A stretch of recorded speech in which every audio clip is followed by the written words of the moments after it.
Shalom Bapak Ibu, Saudaraku yang dikasihi dalam Tuhan kita Yesus Kristus. Baik teman-teman yang ada di Hong Kong, juga yang ada di Makau, bahkan yang ada di Indonesia, atau yang di mana saja yang menjangkau siaran Gema Misi Kasih saat ini. Mari kita siapkan hati kita untuk datang ke hadirat Tuhan, untuk datang memuji dan mengagungkan kebesaran nama Tuhan. Untuk itu mari kita mengambil saat teduh sejenak. Kita mulai. Saudaraku yang kekasih, mari kita mau datang ke hadirat Tuhan dengan penuh sukacita, dengan penuh rasa syukur kita kepadanya, di mana tiap-tiap saat Dia masih terus menyertai kita, sehingga kita boleh ada sampai saat ini. Untuk itu, mari kita mengangkat pujian, Ku datang Tuhan dalam hadirat.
Shalom jemaat Tuhan sekalian, puji Tuhan hari ini kita bertemu lagi dalam ibadah kita hari ini. Kita tentu bersuka cita, kita masuk dalam hadirat Tuhan, kita akan beribadah, menyembah Tuhan, dan kita akan awali dengan votum dan salam.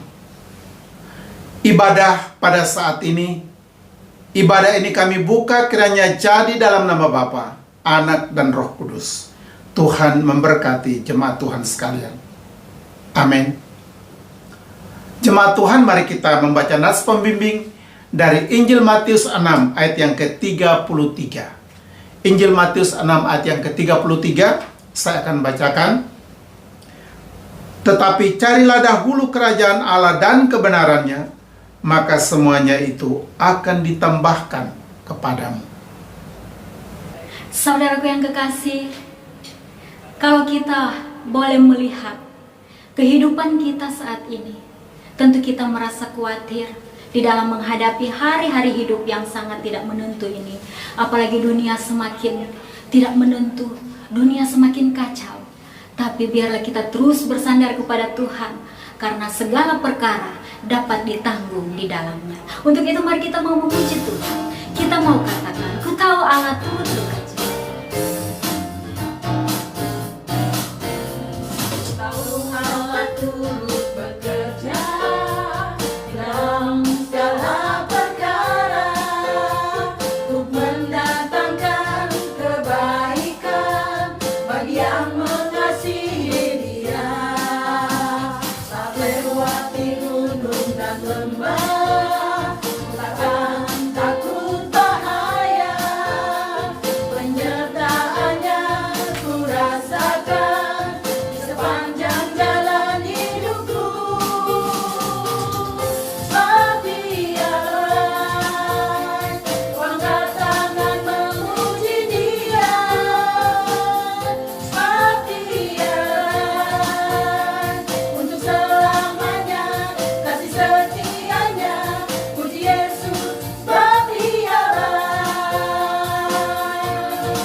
memiliki Allah yang hidup, yang sampai saat ini masih terus memelihara kita.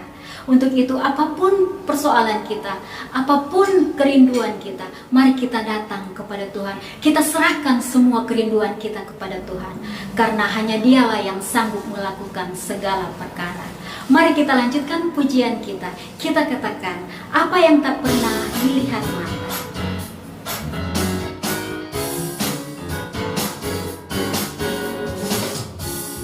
Apa yang tak pernah dilihat mata, yang tak pernah didengar telinga, yang tak pernah timbul di dalam hati, semua disediakannya bagi yang mengasihi Dia. Allah sanggup melakukan segala perkara, dulu, sekarang, dan selamanya. Kuasanya tidak berubah. Allah sanggup melakukan segala perkara, dulu, sekarang, dan selamanya. Kuasanya tak berubah.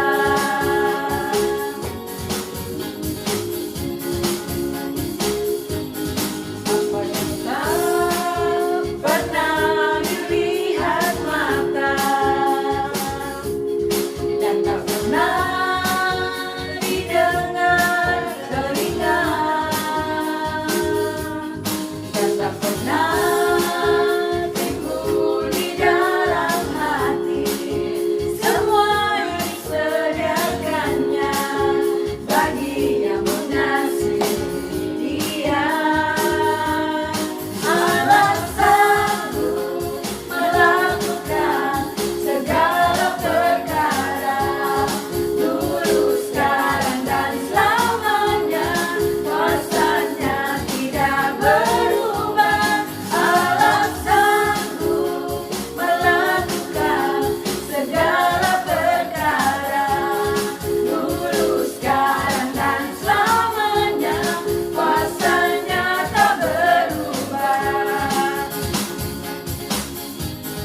Allah sanggup melakukan segala perkara, dulu, sekarang, dan selamanya. Kuasanya tidak berubah. Allah sanggup melakukan segala perkara, dulu, sekarang, dan selamanya. Kuasanya tak berubah. Dulu, sekarang, dan selamanya. Dulu, sekarang, dan selamanya. Kuasanya tak berubah. Saudaraku yang kekasih, mari kita mau lanjutkan pujian kita dengan bermazmur. Kita buka Alkitab kita di dalam Mazmur 138. Mazmur 138 ayat yang pertama hingga ayatnya yang ke-8.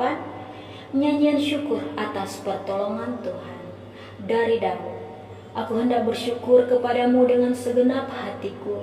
Di hadapan para Allah aku akan bermazmur bagimu.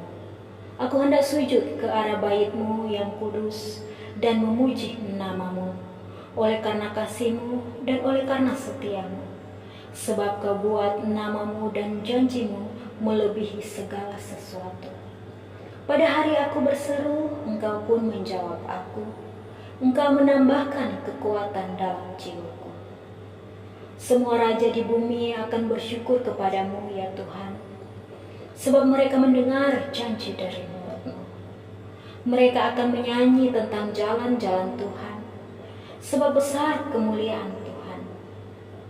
Tuhan itu tinggi, namun Ia melihat orang yang hina dan mengenal orang yang sombong dari jauh.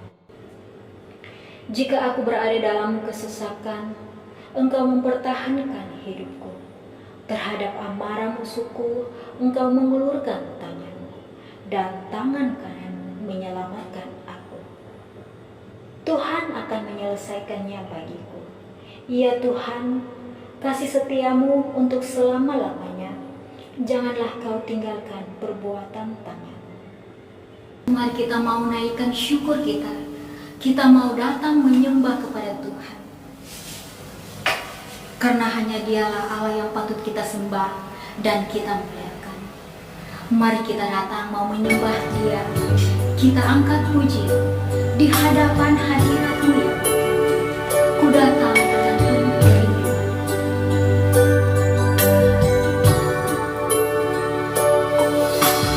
hadapan hadirat-Mu ya Bapa,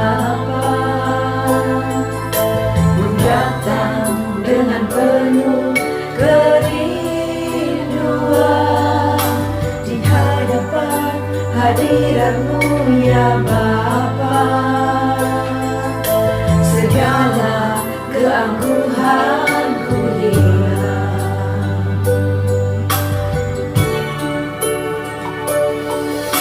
Di hadapan hadirat-Mu ya Bapa, ku datang dengan penuh kerinduan. Di hadapan hadirat-Mu ya Bapa, segala keangkuhanku hilang. Ku sembah Kau ya Bapa, ku sembah Kau ya Tuhan, ku tinggikan nama-Mu Yesus. Dalam hidupku selalu ku sembah Kau ya Bapa, ku sembah Kau ya Tuhan, ku tinggikan nama-Mu Yesus. Dalam hidupku selalu, dalam hidupku selalu.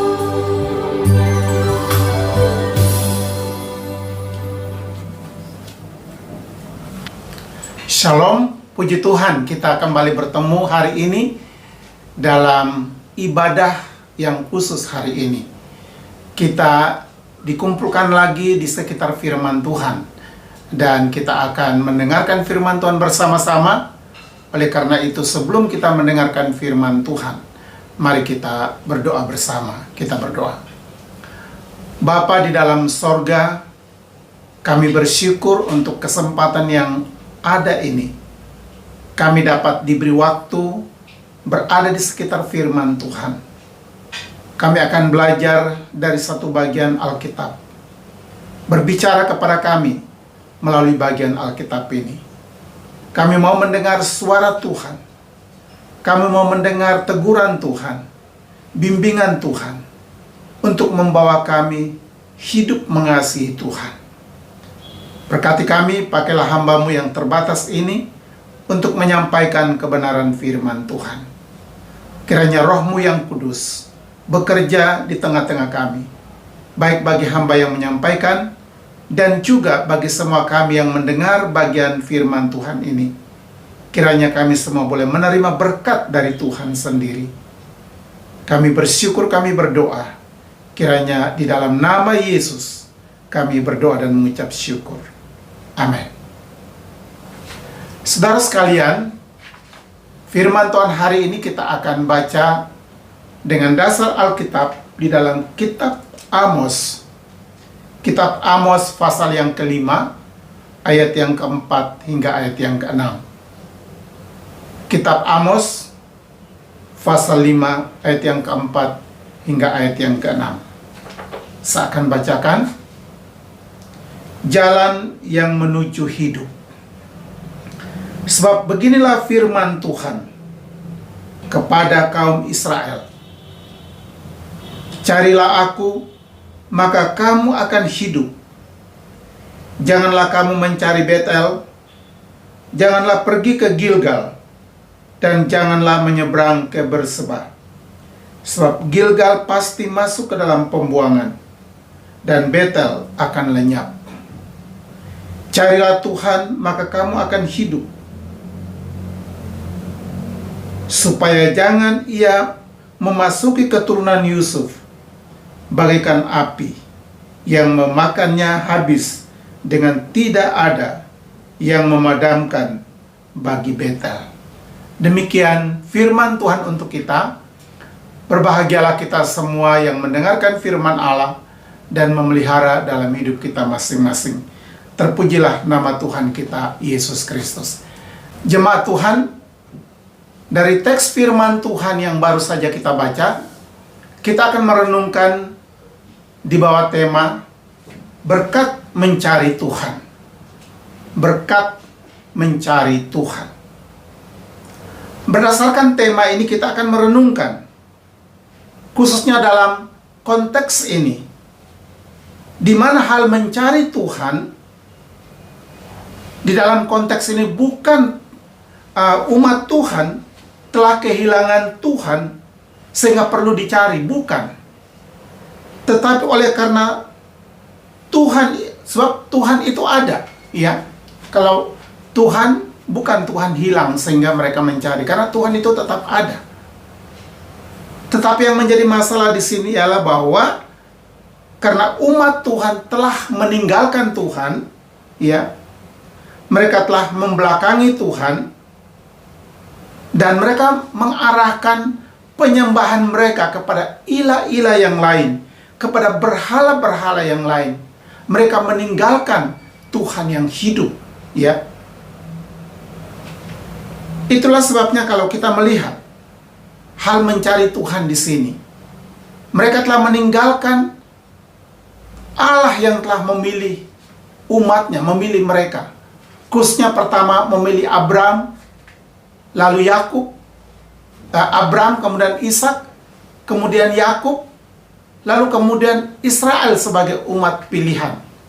Bahkan juga telah menjanjikan tanah perjanjian, yaitu tanah Kanaan yang disebutkan berlimpah susu dan madu. Mereka telah meninggalkannya. Itulah sebabnya Tuhan menginginkan supaya mereka kembali kepada Tuhan, mencari Tuhan, ya. Sama seperti contoh dalam perjanjian baru ialah anak yang terhilang kembali kepada Bapa, mencari bapaknya, kembali kepada bapaknya. Dalam Injil Lukas 15 ayat 11 hingga ayat yang ke-32. Nah, kalau kita memperhatikan dalam kitab Amos ini, ya, Amos melayani pada tahun 800 sebelum Yesus lahir atau sebelum Masehi. Dan Amos melayani di kerajaan utara. Kita mengetahui sesudah kerajaan Israel pecah menjadi dua, maka kerajaan Israel di bagian utara dan kerajaan Yehuda di selatan. Dan Amos melayani di kerajaan utara. Nah, Amos sendiri adalah dikatakan sebagai seorang peternak dan juga pemungut buah arah hutan, sebagaimana dikatakan di dalam Amos 7 ayat yang ke-14, bahwa dia adalah seorang peternak dan juga pemungut buah arah. Hal ini menunjukkan bahwa Tuhan memilih siapa saja yang dikehendakinya untuk dipakai Tuhan untuk menyampaikan firman Tuhan. Nah, kita melihat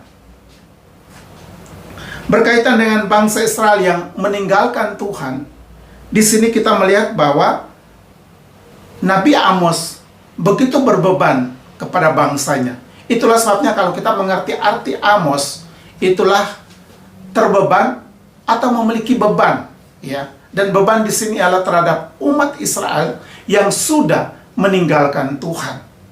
Sehingga dia begitu berbeban dan dia menyampaikan firman Tuhan supaya umat Tuhan ini mencari Tuhan, berbalik kepada Tuhan.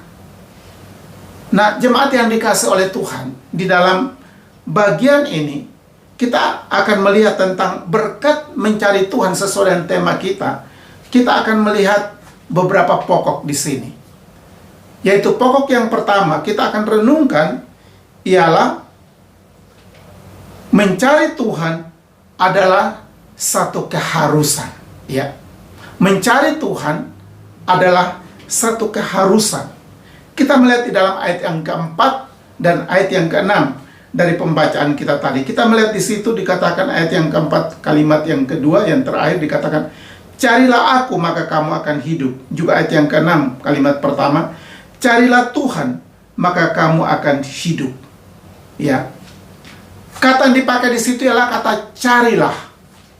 Kata ini bukan bersifat satu himbauan, ya, tetapi bersifat satu perintah atau satu keharusan. Kata carilah. Sekali lagi, kata ini bukan bersifat satu himbauan, ya, tetapi bersifat satu perintah, karena itu merupakan satu keharusan. Tadi sudah dikatakan tentang arti nama Amos. Dia begitu berbeban, dia rindu supaya umat ini berbalik kepada Tuhan, dan Tuhan berfirman melalui Amos, carilah aku. Kemudian kalimat kedua di dalam ayat yang ke-6, carilah Tuhan. Nah, kalau kita memperhatikan tentang keharusan di sini, Tuhan mau supaya ada umat Tuhan harus kembali kepada Tuhan, mencari Tuhan. Hal yang sama juga dikatakan di dalam kitab Nabi Yesaya, dalam Yesaya 55 ayat yang ke-6 dan ayat yang ke-7, karena Nabi Yesaya itu melayani sejaman dengan Amos, ya, yaitu sekitar 800 tahun sebelum Masehi. Dan di dalam oleh Yesaya dalam kitabnya, dalam Yesaya 55 ayat yang ke-6 dan ayat 7 dikatakan, carilah Tuhan selama ia berkenan ditemui, berserulah kepadanya selama ia dekat. Nah, kata ini kalau kita perhatikan, carilah Tuhan selama ia berkenan ditemui. Kapan Tuhan berkenan ditemui? Itulah orang mencari dengan kerendahan hati. Orang mencari Tuhan dengan ingin berubah. Tapi kalau seseorang yang tetap mengeraskan hati, walaupun dia katakan saya mencari Tuhan, tapi tetap dalam kekerasan hati, tentu dikatakan dalam kalimat berikut, Tuhan tidak berkenan untuk ditemui. Sehingga Tuhan katakan di sini, carilah Tuhan selama ia berkenan ditemui. Dan ini yang menjadi harapan dari Nabi Amos kepada umat Tuhan yang telah meninggalkan Tuhan. Saudara, kalau kita memperhatikan, memang kita perlu mencari Tuhan karena kita berada di dalam bahaya. Mengapa manusia perlu mencari Tuhan? Mengapa Amos berbicara kepada umat Tuhan perlu mencari Tuhan? Karena umat Tuhan berada di dalam bahaya. Atau dengan kata lain, umat Tuhan dalam keadaan binasa. Dan itu benar. Orang yang tidak mencari Tuhan, yang tidak hidup dengan Tuhan, dia meninggalkan Tuhan, dia berada dalam keadaan binasa. Dia berada dalam keadaan kematian rohani. Ini satu kondisi. Maka perlu sekali dikatakan di sini untuk mencari Tuhan, ya. Dan di saat kita mencari Tuhan, sama seperti kita sekarang, ya. Mengapa kita perlu mencari Tuhan? Karena tanpa Tuhan kita binasa, ya. Tanpa Tuhan kita pasti akan hancur, ya. Kita akan binasa. Tidak hanya selama kita di dunia ini, tetapi juga binasa yang kekal. Itulah sebabnya Tuhan mau kita mencari Tuhan supaya kita mendapatkan keselamatan itu. Dan bagi umat Tuhan, khususnya di Israel, kalau kita memperhatikan dari latar belakang kitab Amos, cukup banyak ayat berbicara bagaimana umat Tuhan ini telah membelakangi Tuhan. Sehingga ada ancaman hukuman bagi mereka. Itulah sebabnya mereka perlu mencari Tuhan, supaya mereka tidak binasa dan tidak kena hukuman Tuhan. Kemudian hal mencari Tuhan ini juga memberikan kepada kita sebuah harapan, ya. Di saat kita mencari Tuhan, itu berarti di situ ada harapan untuk pertolongan. Ada harapan di mana Tuhan akan menolong kita. Ya. Jadi mencari Tuhan di situ ada mengandung unsur, ada pengharapan, ada pertolongan dan jalan keluar di saat kita mencari Tuhan. Ada pertolongan dan jalan keluar. Saya ambil contoh tentang orang yang sakit ke dokter. Ya. Mengapa seorang yang sakit itu dia perlu ke dokter? Karena dia sakit itu dalam keadaan bahaya. Ya. Kalau dia tidak ditolong, dia tidak dirawat, dia tidak diobati, ya pasti dia dalam keadaan bahaya. Ujungnya ialah maut. Nah, itulah sebabnya dia mencari dokter supaya dia dapat memperoleh perawatan. Dan dia di saat mencari dokter, di situ ada harapan untuk dia merasa akan dirawat dan akan memperoleh kesembuhan. Itu hanya satu contoh kecil, contoh sederhana dari sikap kita mencari Tuhan. Maka mencari Tuhan itu menjadi satu keharusan. Ya, setiap kita mendengar hari ini, ingat dalam berbagai situasi tekanan yang kita alami saat ini, jangan lupa kita harus mencari Tuhan menjadi satu keharusan dalam hidup kita. Yang kedua yang kita akan renungkan, hal mencari Tuhan ada unsur untuk meninggalkan dosa atau hidup yang lama. Jadi hal mencari Tuhan itu tidak terlepas daripada unsur meninggalkan dosa atau juga meninggalkan hidup yang lama. Nah, kita akan lihat pertama di dalam ayat yang kelima, ya. Ayat yang kelima. Di situ firman Tuhan menegur kepada umat Tuhan, umat Israel, dikatakan, "Janganlah kamu mencari Betel, janganlah pergi ke Gilgal, dan janganlah menyeberang ke Berseba, sebab Gilgal pasti masuk ke dalam pembuangan dan Betel akan lenyap." Ya. Ada 3 tempat yang disebutkan di sini, ya. Yang kita akan coba memahami mengapa hal mencari Tuhan ini, kemudian firman Tuhan mengingatkan kepada umat Tuhan melalui Nabi Amos untuk 3 tempat ini, janganlah mereka pergi ke sana. Ya. Mengapa? Kita akan lihat beberapa hal di sini, ya. Karena kita lihat bahwa hal mencari Tuhan itu mencari Tuhan yang hidup, ya. Karena kita akan melihat mereka yang pergi ke Betel dan ke Gilgal, apa yang terjadi? Dikatakan dalam Amos 4 ayat yang keempat. Kita akan lihat di situ dikatakan, ya, Amos 4 ayat yang keempat, "Datanglah ke Betel dan lakukanlah perbuatan jahat, ke Gilgal dan perhebatlah perbuatan jahat." Dikatakan di sini ke Betel untuk lakukan perbuatan jahat dan ke Gilgal memperhebat perbuatan jahat. Apa maksudnya di sini? Kalau kita lihat, karena nama tempat ini ada kaitan dengan tempat yang disebutkan dalam ayat yang kelima tentang janganlah kamu ke Betel, ke Gilgal, dan ke Berseba. Nah, paling tidak ada beberapa hal kita lihat, ya. Kita akan lihat yang pertama tentang jangan mencari ke Betel, ya. Kita akan lihat Betel adalah sebetulnya tempat mezbah didirikan oleh Abram untuk menyembah Tuhan. Dalam Kejadian 12 ayat yang ke-8, ya. Kejadian 12 ayat yang ke-8. Kalau kita perhatikan di situ, ya.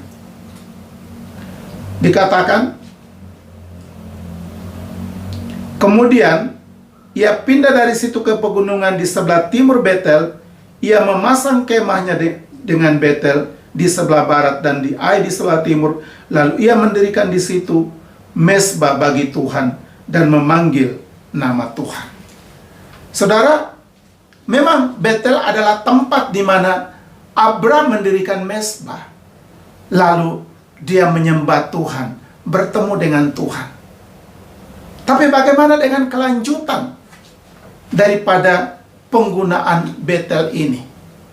Umat Israel, ya, memang mereka mencari Betel, tapi hanya datang sebagai tempat ritual, ya, yang mungkin mengingat, oh, nenek moyang Abram pernah menyembah di sini, mendirikan mezbah mencari Tuhan.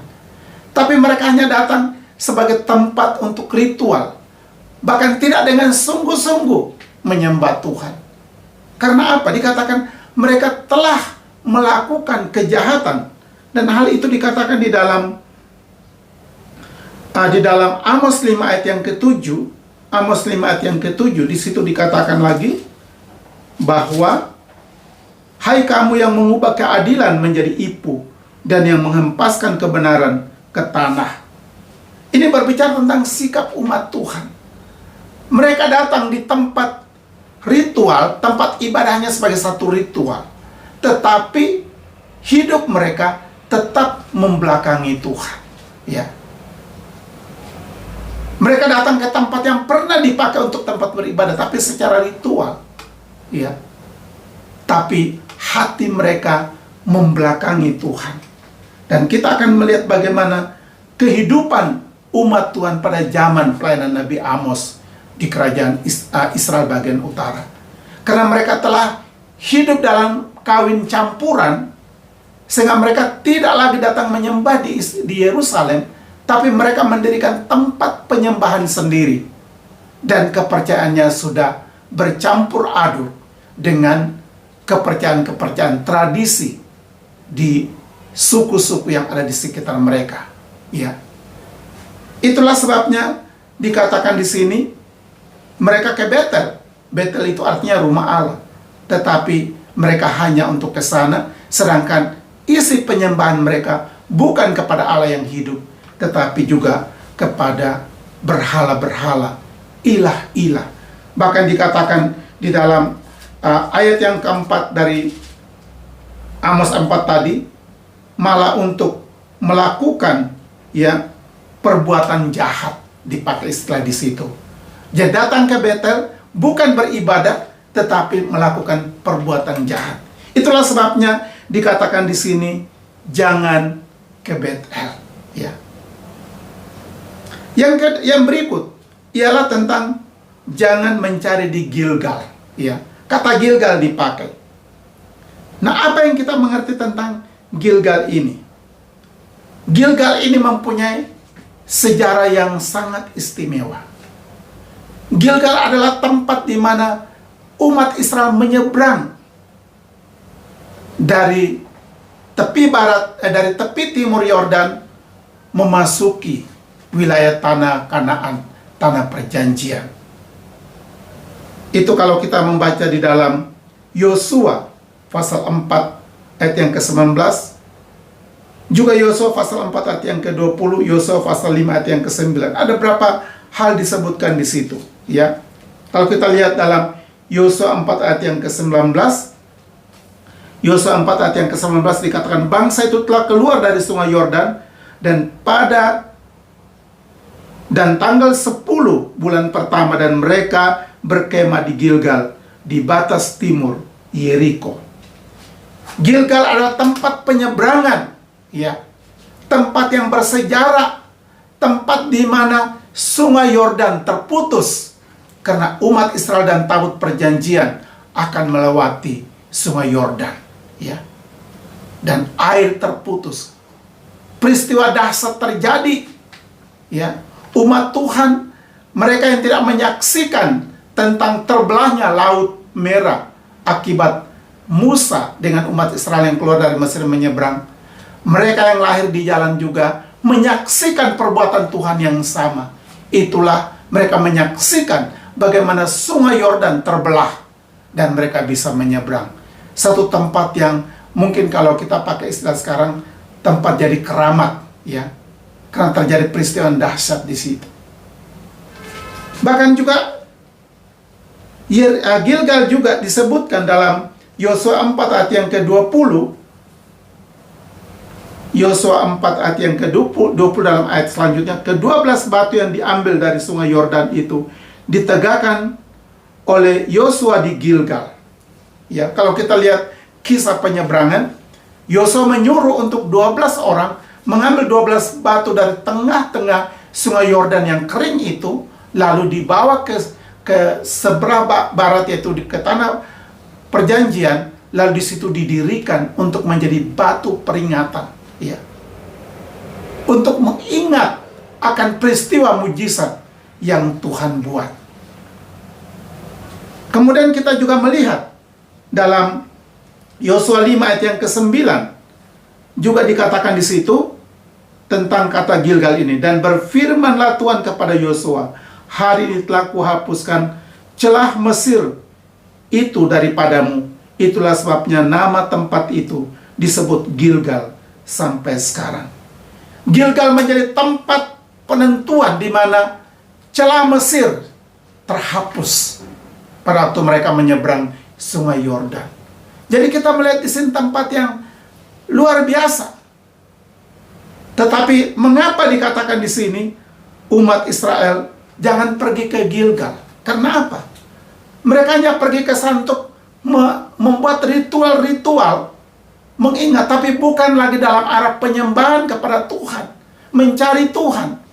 Tapi hanya ritual, tapi isinya adalah perbuatan jahat, membelakangi Tuhan. Ya, saya katakan tadi tentang orang mencari Tuhan. Ya, orang saja bisa datang ke gereja, tetapi apakah itu saudara semua mencari Tuhan? Ya, banyak orang hanya ke gereja, tapi dia tidak mencari Tuhan. Sama seperti itu. Dia hanya datang mungkin hanya, ya karena hari Minggu, jadi saya datang. Kalau tidak ke gereja merasa bersalah, ya.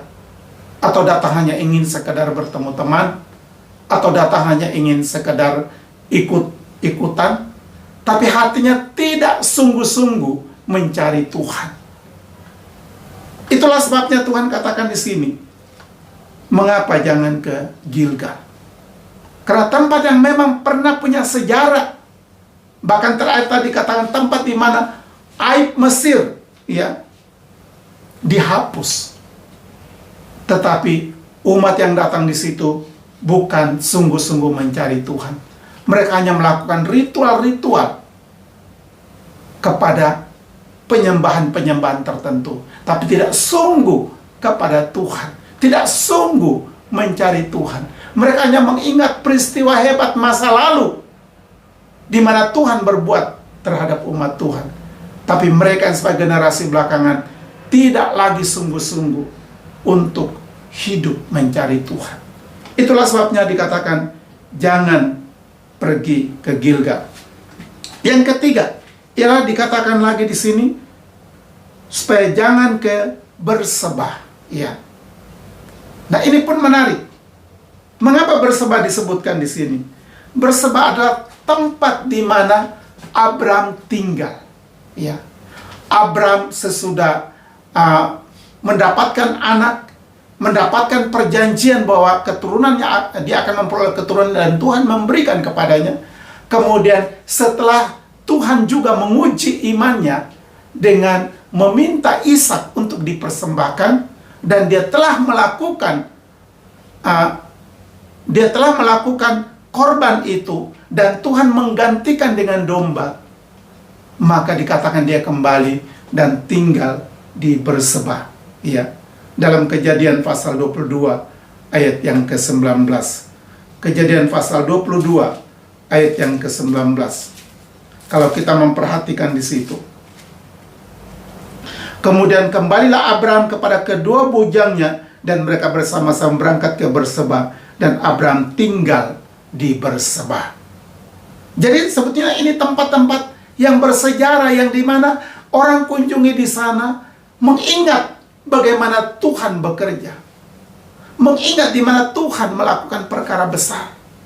Tetapi sekarang isinya bukan lagi mencari Tuhan, menyembah Tuhan, tapi isinya hanya melakukan satu ritual, tapi tidak kepada Tuhan. Dan itu yang dilakukan oleh umat Israel. Maka dalam ayat yang kelima ini kita melihat mengapa Tuhan melarang jangan pergi ke Betel, jangan pergi ke Gilgal, dan jangan pergi ke Bersebah. Kalau kita memperhatikan tentang pemahaman ini, maka itu berarti aplikasinya seringkali orang pergi ke gereja, ya, ke tempat ibadah. Tetapi menjadi pertanyaan, question mark, apakah betul mencari Tuhan? Ini tentu menjadi pertanyaan yang masing-masing kita untuk menguji. Karena bagi Tuhan yang berfirman kepada Musa bahwa umat ini pergi ke tempat-tempat yang merupakan tempat ibadah, tempat Tuhan telah berbuat perkara besar, tapi mereka tidak mencari Tuhan. Itulah sebabnya Tuhan katakan, carilah aku, bukan ke tempat-tempat itu, carilah Tuhan. Saudara, ini penting sekali. Sehingga tadi dalam aplikasi saya sampaikan, seringkali mungkin kita ke gereja atau kita persekutuan, tapi apakah itu kita mencari Tuhan? Atau kita hanya cuman sekedar menghadiri, tapi tidak dalam hati yang sungguh-sungguh untuk mencari Tuhan. Karena mencari Tuhan itu begitu penting. Karena ada harapan di dalamnya. Tadi dalam poin pertama, mengapa kita mencari Tuhan? Karena kita dalam keadaan binasa. Dan mencari Tuhan itu membawa kita untuk ada satu harapan bahwa kita akan mendapat pertolongan Tuhan. Jadi mencari Tuhan harus meninggalkan hidup yang lama, ritual-ritual yang hanya untuk secara tradisional kita lakukan, sama seperti kita datang gereja hanya ikut ibadah tapi tidak sungguh mencari Tuhan. Ini satu sikap yang perlu juga kita tinggalkan. Maka dalam Yesaya 55:7 dikatakan, baiklah orang fasik meninggalkan jalannya dan orang jahat meninggalkan rancangannya. Baiklah ia kembali kepada Tuhan, maka dia akan mengasihaninya, dan kepada Allah kita, sebab ia memberi pengampunan dengan limpahnya. Jadi kalau kita melihat tentang teguran Tuhan terhadap umat Israel, sebab mereka meninggalkan untuk pergi ke Betel hanya sekedar ritual, pergi ke Gilgal hanya sekedar ritual, pergi ke bersembah hanya sekedar ritual. Tuhan mau supaya mereka tinggalkan dan mereka mencari Tuhan. Iya. Demikian juga kita. Dalam hidup kita, kita harus juga mencari Tuhan itu, harus meninggalkan cara hidup yang lama, meninggalkan kebiasaan-kebiasaan yang lama, yang tidak berfokus kepada mencari Tuhan. Jadi mencari Tuhan tidak hanya ke tempat ibadah, ya, atau monumen-monumen yang dinyatakan sebagai tempat yang pernah Tuhan hadir, tetapi justru mencari Tuhan itu adalah pribadi Tuhan itu sendiri, ya. Maka Tuhan katakan kembali dalam ayat yang keempat dan ayat yang keenam tadi, carilah aku. Tuhan katakan pada carilah aku. Baru kata yang kedua, carilah Tuhan, ya.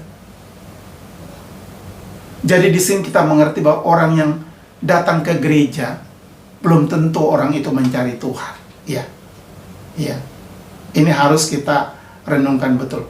Seorang yang datang ke gereja belum tentu dia mencari Tuhan. Tapi orang yang mencari Tuhan pasti dia akan datang ke gereja, ya.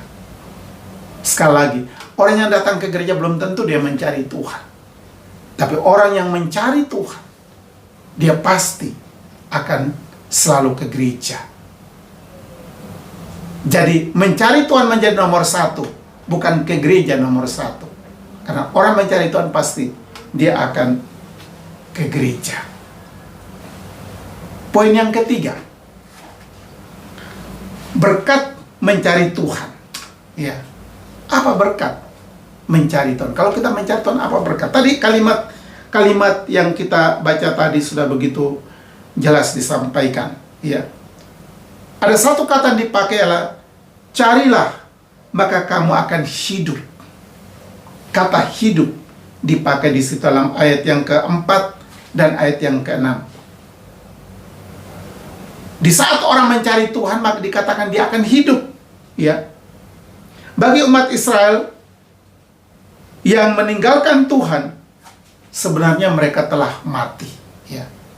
Sama seperti Adam dan Hawa pada waktu makan buah itu, kata Tuhan mati. Itulah mati rohani. Tadi dalam poin pertama kita sudah melihat itulah keadaan binasa. Namun kita melihat di sini, dengan mencari Tuhan, maka kita akan memperoleh hidup itu. Nah, memiliki hidup, kata hidup itu sebetulnya dari kata cahaya dalam bahasa Ibrani. Artinya, ada beberapa artinya di sini adalah hidup itu sendiri, mempunyai hidup, tetap hidup, mempertahankan hidup, juga hidup yang berkelimpahan, hidup selamanya. Itu kata cahaya dipakai, ya. Itu kata hidup itu dari kata cahaya. Nah, untuk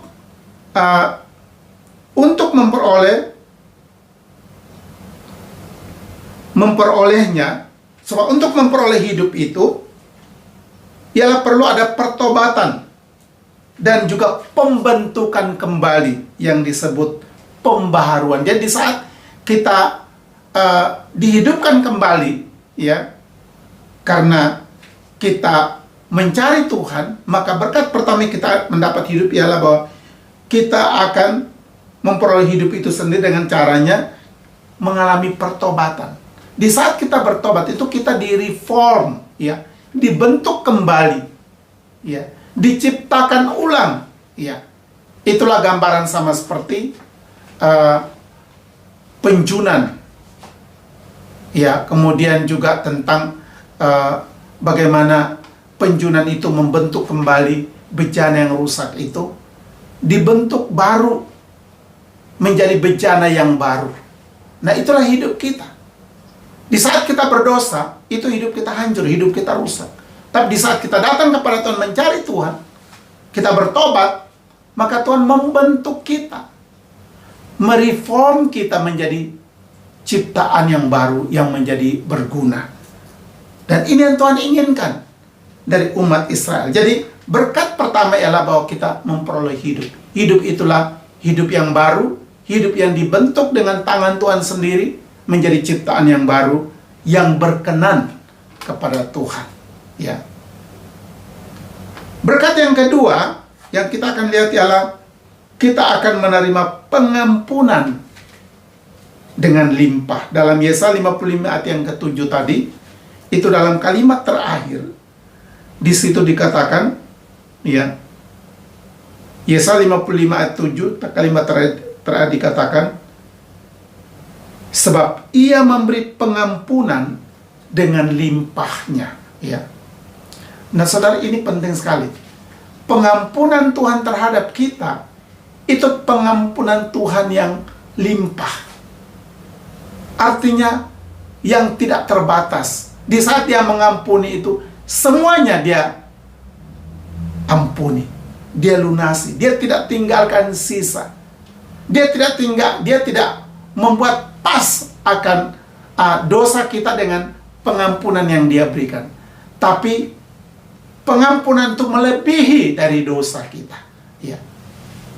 Kata pengampunan melimpah itu berarti pengampunan yang Tuhan berikan itu melebihi dari dosa kita. Jadi ingat, pengampunan itu tidak kurang dari dosa kita atau tidak impas dengan dosa kita, tapi melebihi dari dosa kita. Maka di saat kita sudah hidup dengan Tuhan, di saat kita gagal, Tuhan masih mau mengampuni. Sama seperti umat Israel ini. Di saat mereka sudah membelakangi Tuhan, membuat kejahatan semakin banyak, tapi Tuhan tetap menawarkan anugerahnya dengan berkata, carilah aku. Karena apa? Pengampunannya melimpah, ya. Kita bersyukur kita punya Tuhan yang pengampunannya melimpah.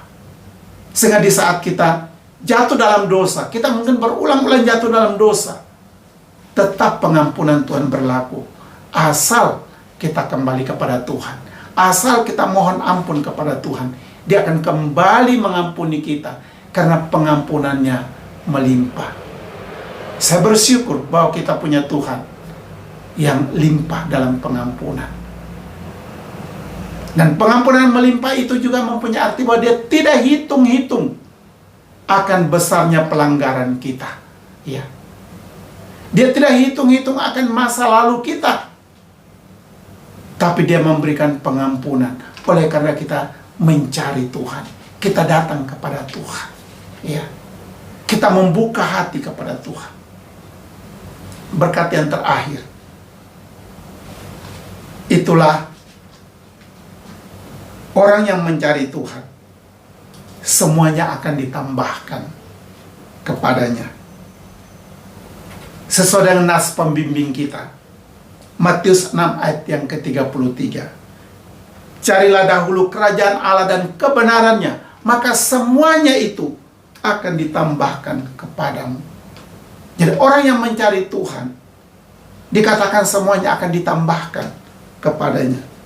Konteks daripada Matius 6 ayat 33 ini ialah konteks di mana Yesus sedang memberikan pengajaran tentang hal kekhawatiran. Ya. Dalam hal kekhawatiran, tentu banyak orang khawatir, dan termasuk saudara dan saya, kita semua khawatir. Ya. Apalagi situasi yang kita hadapi saat ini. Khawatir akan sakit, khawatir akan makan minum, khawatir akan kesehatan, khawatir akan keamanan. Begitu banyak hal yang kita khawatirkan. Dan itu nampaknya sangat manusiawi. Ya. Semua orang juga mengalami seperti itu. Orang yang tidak mengenal Tuhan juga mengalami kekhawatiran. Tapi Yesus memberikan pengajaran bagi murid-murid dan bagi kita yang percaya. Jangan khawatir. Cari Tuhan. Karena segala sesuatu akan ditambahkan. Segala sesuatu ini berbicara tentang, pertama, semua yang kita khawatirkan di bumi ini. Apalagi saat ini. Ada banyak hal yang kita khawatirkan. Tapi Yesus katakan, semuanya akan ditambahkan. Artinya apa? Dia akan memberikan kekuatan kepada kita, menambahkan kekuatan kepada kita untuk menghadapi setiap kekhawatiran yang sedang kita hadapi. Mungkin kekhawatiran belum pergi, tetapi yang ada pada kita ialah Tuhan tambahkan kekuatan kepada kita untuk menghadapi kekhawatiran itu. Itu hal yang kita akan alami di dunia ini. Tapi semuanya juga akan ditambahkan di sini ialah dia juga akan memberikan hidup yang kekal yang akan datang. Ya. Hidup yang kekal yang akan datang. Dia akan tambahkan. Mungkin juga bagi kita yang meragukan akan keselamatan, kekhawatiran akan meragukan keselamatan, Tuhan katakan, carilah dahulu kerajaan Allah dan kebenarannya. Kebenarannya ialah Yesus Tuhan kita. Yesus itu adalah kebenaran itu. Ya. Yesus tidak hanya mengajarkan kebenaran, tapi Yesus itu adalah kebenaran itu sendiri. Maka Yesus katakan, carilah dahulu kerajaan Allah dan kebenarannya. Semuanya itu akan ditambahkan kepadamu. Ialah tentang hal-hal di dunia seperti yang sudah disampaikan tadi, tapi juga hidup yang kekal yang akan datang. Sehingga di dalam Yesus kita tidak ada kekhawatiran untuk hidup yang kekal. Dia pasti memberikan kepada kita.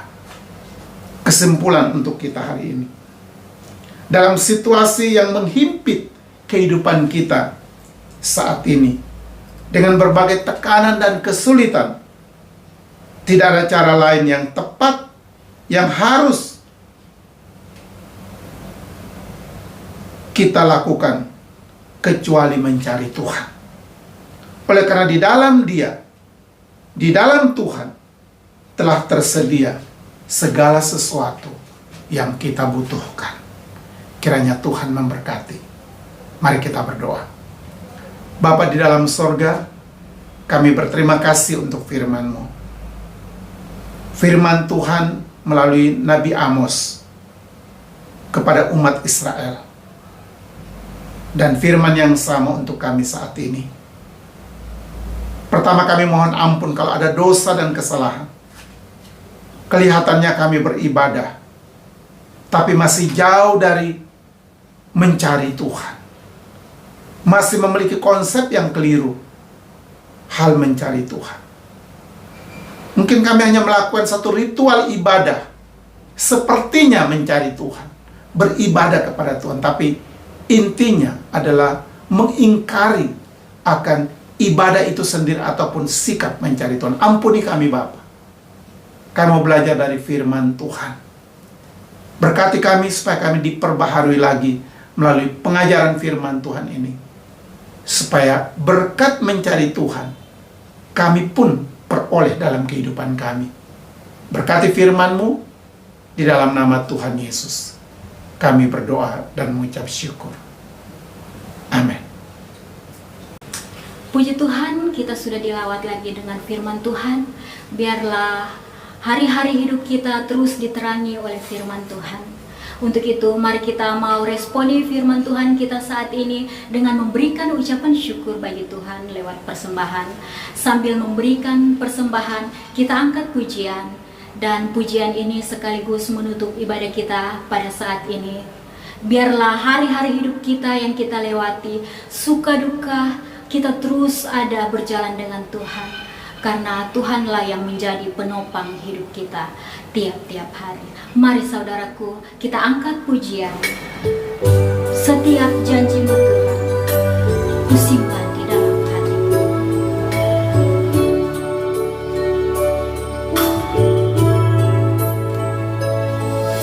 Setiap janji-Mu Tuhan, kusimpan dalam lubuk hatiku.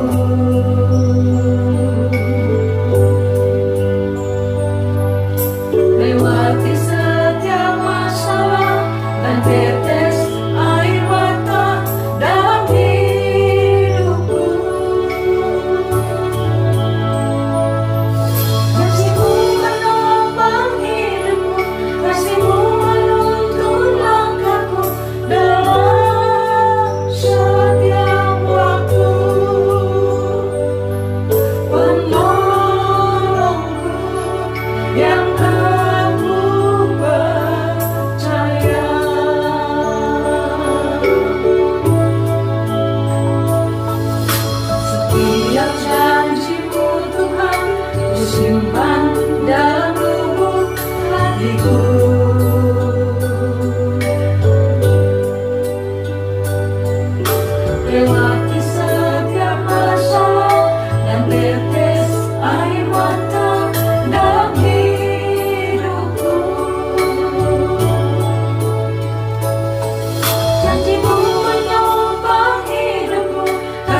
Jemaat Tuhan, mari kita masuk dalam doa syafaat. Kita satukan hati kita, pikiran kita. Kita sungguh-sungguh fokus dalam doa kita. Karena begitu beratnya banyak pergumulan yang kita hadapi saat ini. Kekuatan kita hanya doa. Oleh karena itu mari kita sehati, kita berdoa. Allah Bapa di sorga, Allah Abraham, Allah Ishak, Allah Yakub, Allah Israel, Allah yang sudah menyatakan diri dalam Tuhan Yesus.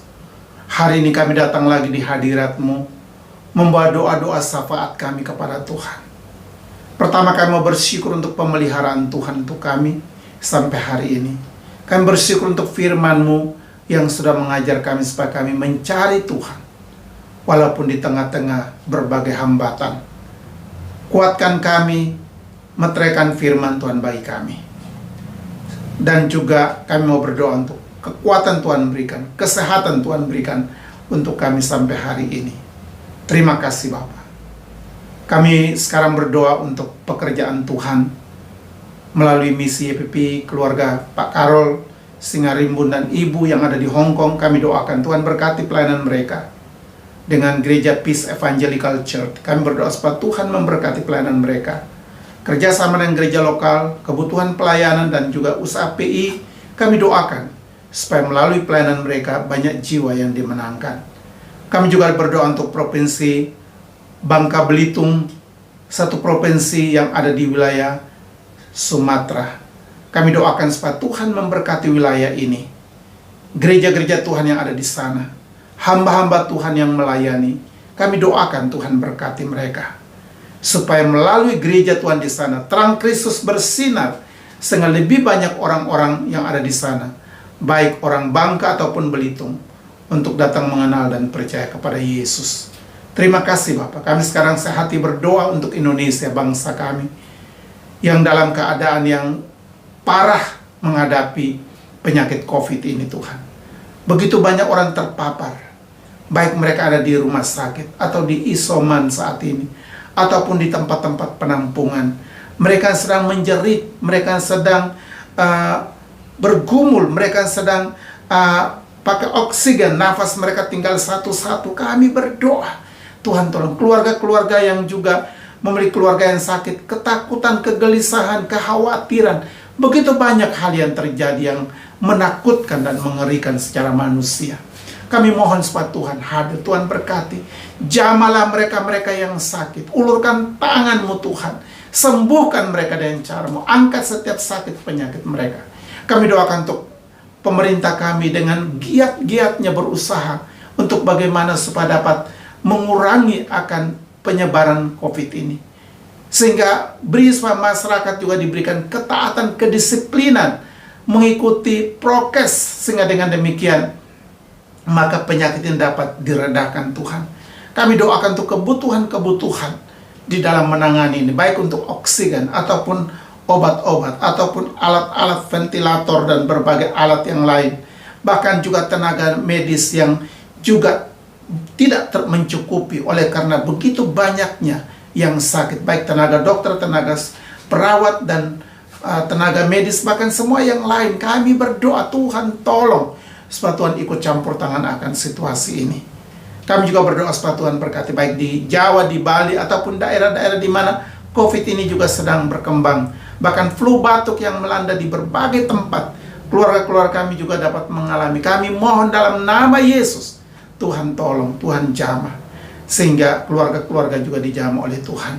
Kami berdoa saat ini untuk situasi keadaan ekonomi supaya masyarakat juga dapat dicukupi, karena akibat daripada COVID ini begitu banyak orang mengalami kekurangan, tidak ada makanan, kehilangan lapangan pekerjaan dan banyak yang lain yang berdampak kepada situasi. Kami mohon Tuhan berkat dan Tuhan tolong anak-anak Tuhan, orang-orang percaya, gereja-gereja Tuhan, hamba-hamba Tuhan yang melayani di Indonesia saat ini, baik mereka yang juga terpapar sakit ini ataupun juga jemaat mereka ataupun juga situasi mereka. Kami doakan Tuhan berkati doa orang-orang percaya, anak-anak Tuhan di Indonesia. Kami mohon Tuhan dengar dan jawab sesuai dengan waktu Tuhan. untuk YPP di Batu dengan berbagai program pelayanan saat ini. Kami mohon Tuhan juga berkati sehingga di saat-saat sulit seperti ini, Injil Tuhan tetap diberitakan dan banyak orang mendengar Injil Yesus Kristus.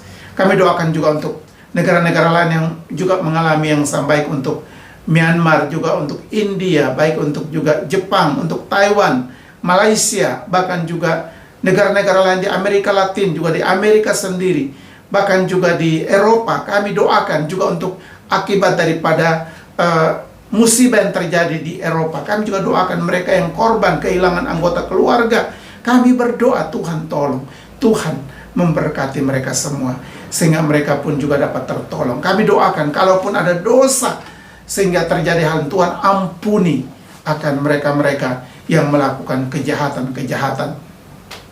Berkati kami hari ini. Berkati juga untuk Hong Kong di mana kami berada. Terima kasih walaupun situasi makin kondusif baik untuk di Hong Kong dan di Macau, tetapi tetap dalam keadaan prokes di mana semuanya bisa berjalan dengan baik. Kami doakan untuk pemerintah yang ada dan berbagai usaha-usaha yang ada. Kami mohon Tuhan juga berkati. Kami rindu supaya situasi yang terjadi saat ini, baik juga untuk ketakutan-ketakutan terhadap keadaan politik dan sebagainya, semua itu kiranya mengakibatkan orang mencari Tuhan. Sebagaimana juga ketakutan terhadap penyakit ini di negara-negara yang ada juga mengakibatkan di mana orang mencari Tuhan. Kami rindu supaya akibat daripada semua ini kiranya banyak orang mencari Yesus, karena di dalam Yesus ada pertolongan. Terima kasih Bapak. Berkati pelayanan gereja kami doakan untuk pelayanan minggu, baik untuk pagi sore melalui YouTube dan juga untuk tatap muka. Tuhan memberkati. Kami juga doakan untuk kebutuhan pelayanan gereja kami supaya tiap bulan Tuhan cukupkan. Kami doakan bagi jemaat yang dengan sukacita memberikan persembahan-persembahan mereka, supaya Tuhan Engkau memberkati persembahan mereka, dan kiranya jadikan persembahan mereka menjadi berkat dalam pelayanan gerejamu di tempat ini. Kami doakan untuk Israel, umat pilihan Tuhan. Engkau berkati bangsa ini sehingga tetap di dalam pemeliharaan dan penyertaan Tuhan. Terima kasih Bapak. Penginjilan di antara orang Israel kami juga doakan supaya Tuhan memberkati. Jemaat yang sakit kami doakan Tuhan tolong jamah mereka, hiburkan juga jemaat-jemaat orang tua. Tuhan juga berkati mereka. Jemaat yang dalam kedukaan Tuhan juga hiburkan dan kuatkan. Terima kasih persembahan yang kami berikan kepada Tuhan hari ini. Tuhan memberkati supaya persembahan dapat dipakai untuk kemuliaan Tuhan. Terima kasih, inilah doa kami dalam nama Tuhan kami Yesus Kristus yang sudah mengajar kami berdoa. Bapa kami yang di sorga, dikuduskanlah namamu, datanglah kerajaanmu, jadilah kehendakmu di bumi seperti di surga. Berikanlah kami pada hari ini makanan kami yang secukupnya, dan ampunilah kami akan segala kesalahan kami, seperti kami juga tahu mengampuni orang yang bersalah kepada kami. Dan janganlah Tuhan membawa kami ke dalam pencobaan, tapi lepaskanlah kami daripada yang jahat. Karena Bapa yang punya kerajaan dan kuasa dan kemuliaan sampai selama-lamanya. Amin. Jemaat Tuhan, kita sudah sampai pada akhir ibadah kita hari ini. Mari kita pulang dalam damai sejahtera Tuhan. Arahkanlah hatimu kepada Tuhan dan terimalah berkat-Nya. Tuhan memberkati engkau dan melindungi engkau. Tuhan menyinari engkau dengan wajah-Nya dan memberi engkau kasih karunia. Tuhan menghadapkan wajah-Nya kepadamu dan memberi engkau damai sejahtera dalam hidupmu mulai hari ini sampai Tuhan Yesus datang kembali. Amin. Amin. Amin. Amin.